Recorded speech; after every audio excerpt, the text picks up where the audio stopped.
to the author was such, like, it was monumental. And being signed to Distort, that was amazing as well.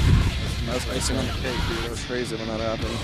So, I guess, what do you guys really want to accomplish now with your music? Where do you think you'd like to go, and what sort of sound would you like to create? You mean in our future endeavor bands? Well, I guess I could say this right now, but Tom and myself have started a band with Dan Rank, who's Straight Reads Lion's old drummer, who was formerly the drummer of Holly Springs Disaster, and Dave McGuire, who was the old guitarist of Dead and Divine, and this kid named Chris Cranston from Toronto.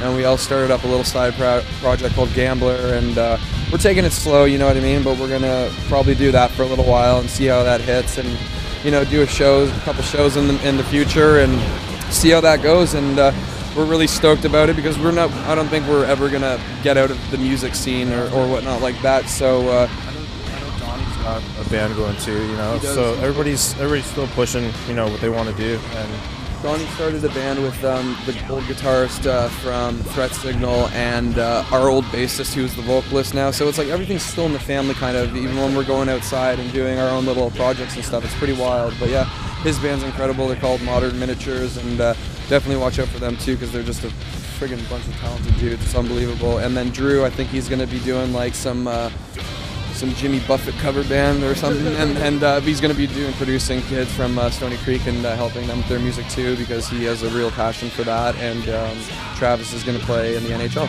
Yeah, everybody's definitely still got the drive, for music, regardless what we're going to do, but we'll still be out there in the scene, man. And hold on a second. You got it, man.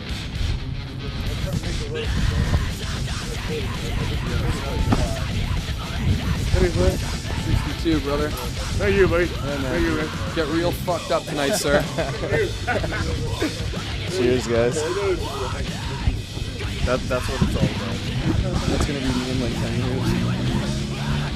Sorry? No, we should keep that. Yeah. Classic. That's sick. Well, that's so sick that you guys are still staying in the music scene and still doing what you guys love. So many bands kind of, I guess, just like dissolve and people forget jobs in the government. Yeah. But you guys are still doing exactly what you love. Yeah, and you know what the thing about this is too is like, being as we didn't talk for a little while before this tour started, and now that we're all talking and whatnot like that, we can all still connect and still like be proud of each other for doing our own different projects, and we can keep in touch and be like, oh, listen to this new stuff that we got on the go. It's like, hey, listen to my new stuff that we got on the go, and we're still always going to be brothers and family. And I think that would have been the part that would have really killed me if this ended on really bad terms and none of us kept in touch, because we've all been through so much together. So it's really cool that we're all going out and doing different things, and that we can all remain family and share with one another what we're doing musically. And yeah, it's pretty cool. Yeah. So I'd like to get on some lighter notes. Like, okay, looking back at Straight Rooms, like, what's like the most amazing memory that you've ever had? Like the craziest night, if you can list them down. Like, Bad story to tell, but all right, let's hear it. Blake, come on. all right, first tour, the one that I told you we went on after Josh's passing, was us, Dead and Divine, Holly Springs Disaster. We went to Thunder Bay. We went to Thunder Bay one evening. Went to a strip club, a Thunder Bay strip club. So I don't know if you've ever been to Thunder Bay, but their strip club was nothing too charming. So we went there. We made friends with some of the strippers and the bartenders and whatnot, and we left and we were going to our campground, and the one stripper decided she wanted to come with us for the ride, and we were like, well, we're not going to say no to that. So she comes on the road with us, and we were all really, really drunk, and our driver, Troy Mitchell, that's right, Troy Mitchell, was driving, and the stripper had gotten in between the passenger where I was sitting with a video camera and Troy, who was driving, and she was sitting in the middle. She took her clothes off and started performing fellatio on him, and we had a couple of the boys from Dead and Divine in there as well, and I have video footage, which we won't edit into this interview, but yeah, just we were being a bunch of sick dudes, but she was a sick chick too, so we were like, whatever, we were having the time of our lives. But I just remember her giving him roadhead and him driving and him just freaking out trying to concentrate on driving. And I look with my night vision camera to the back seat, and I see Chris and Dave from Dead and Divine just over the seat, like just staring at what's going on. And then Tom Miller, who was their merch guy for that tour, completely naked, holding his fucking dick, just like waiting for his turn. And it was just filthy business. And we later on went to to the campground, and I just remember being like, "Can somebody hold my stilettos?" And she like just squatted and pissed all over the place. I'm like, "That's fucked up." And then she comes back in the van and she hops back on Troy, and Troy was sucking on her deflated balloon titties, and Dan, who was our drummer at the time, comes in and was like, "Is your stage name Gunk Dumpster?" And she lost her shit. She's like, "You know, we came out here trying to show you a good time." And she was all pissed off, and we were all just being kind of dicks to her or whatever. And she wanted us to drive her back, but we were all too intoxicated, so we didn't. We thought we were going to wake up covered in gasoline and possible matches being thrown on us, but we were all right. She was nowhere to be found, and that was the end of that night, which was pretty wild. Just another night on the road, man. Holy fuck, Thomas, can you one up that story at all? Dude, like, I had fucking, lots of...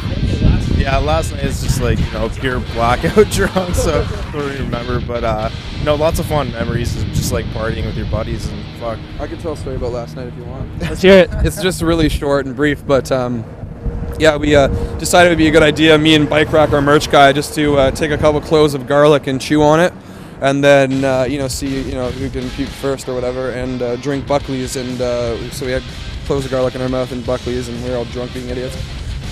Threw up right away. Thought the best way to get that taste out of my mouth would be to chug dish soap. So we chugged dish soap, and this drunk kid named Tanner. This kid shows up with like a 26 of Bacardi spiced rum, and fucking, he's like, "Let's chug it." And Donnie's like, "Are you sure you really want to do this?" And he's like, "Yeah, dude, let's chug this." And he just chugged it and was so ripped and pissed all over himself, and it was just a wild night, to say the least. And this guy, it was his birthday. So It's a party, man, when fucking people are chugging dishwasher fucking soap, so... Because when you said that earlier, I thought you were kidding. No, it's straight up serious. I don't really joke about many things that I tell when I say stories from tour and such. Yeah, we don't need to joke about that shit, because it actually goes down, so... So I remember I saw a tour video of you on your birthday. Was it last year or the year before? And you were looking out the van, you're just looking up, "It's my birthday," and just vomiting. Straight up, man. That was a fucking blast, man. It's all because of these guys, man. 100 beers and shit, just getting all fucked up. Yeah, dude. And so, what do you really want to do with the rest of this tour? Like, what do you want to do? Like, I guess just party and get through this. So Travis. It's the last. I just want to drink 100 beers with this guy.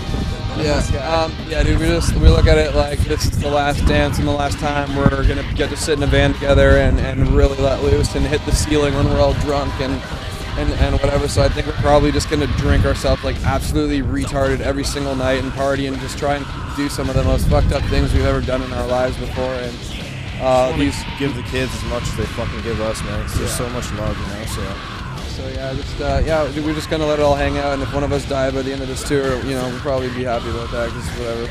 At least we ended off with a bang. But yeah, I don't know. We're just probably being very careless right now. Whatever. What's the worst place that you ever slept? Dryden, sardine can.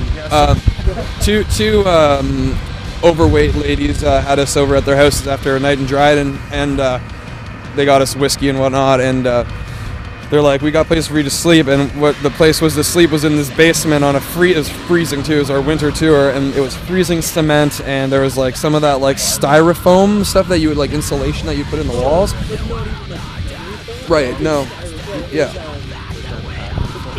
Yeah. And then. Oh yeah, like and then plywood on top of that. She's like, "Well, here you go." And we're like 6, so we slept on that, and it was freezing, and it was a sardine can, and it was cold, and I'm sure we've slept in I'm sure some of us have fell asleep outside somewhere probably, but like Drew's passed out in the shower, totally butt naked, and then somebody waking his up. dad found him, and I just woke up and seen him sitting on the couch with a towel and his dick's hanging out, and he's like drunk, passed out, and it's like my dad found him in the shower sleeping, and I was like, holy